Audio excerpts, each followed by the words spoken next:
మీ తెలుగు నేస్తం Telugu stop app వెంటనే play store, app store లో డౌన్లోడ్ చేసుకోండి. ప్రతిక్షణం అన్ని తెలుగు వార్త విశేషాలతో పాటు మీ లోకల్ ప్రాంత వార్తలు కూడా సులభముగా తెలుసుకోండి. తెలంగాణ రాష్ట్రంలో మరికొద్ది నెలలో పార్లమెంట్ ఎన్నికలు జరగనున్నాయి. గత ఏడాది జరిగిన అసెంబ్లీ ఎన్నికలలో కాంగ్రెస్ అధికారంలోకి రావడం తెలిసిందే. దీంతో ఈ పార్లమెంట్ ఎన్నికలను ప్రధాన పార్టీలు చాలా ప్రతిష్టాత్మకంగా తీసుకున్నాయి. అయితే ఎన్నికలు సమీపిస్తున్న వేళ తెలంగాణ బీజేపీ బీసీ కీలక నేత పార్టీకి గుడ్ బై చెప్పారు. వివరాల్లోకి వెళ్తే హైదరాబాద్ గోషామహల్ నియోజకవర్గానికి చెందిన దివంగత మాజీ మంత్రి ముఖేష్ గౌడ్ కుమారుడు విక్రమ్ గౌడ్ తాజాగా బీజేపీ పార్టీకి రాజీనామా చేయడం జరిగింది. తన రాజీనామా లేఖను పార్టీ రాష్ట్ర అధ్యక్షుడు కిషన్ రెడ్డికి పంపించారు. ఈ సందర్భంగా పార్టీ నాయకత్వంపై విక్రమ్ గౌడ్ సంచలన వ్యాఖ్యలు చేశారు. పార్టీ నుండి సరైన ప్రోత్సాహం లేదని పేర్కొన్నారు. ఏదో కొద్ది మందికి అన్ని పదవులు అన్నట్టు వ్యవహరిస్తున్నారని అసహనం వ్యక్తం చేశారు.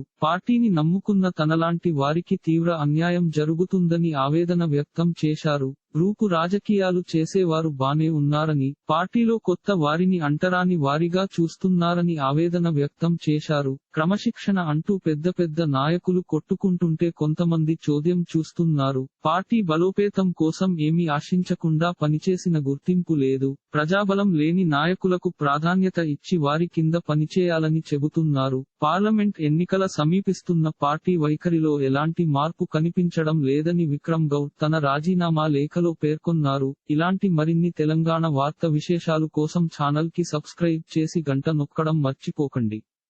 ఈ వీడియోని తోటి మిత్రులకి షేర్ చేయండి. మీ అభిప్రాయాన్ని కామెంట్ లో తెలపండి.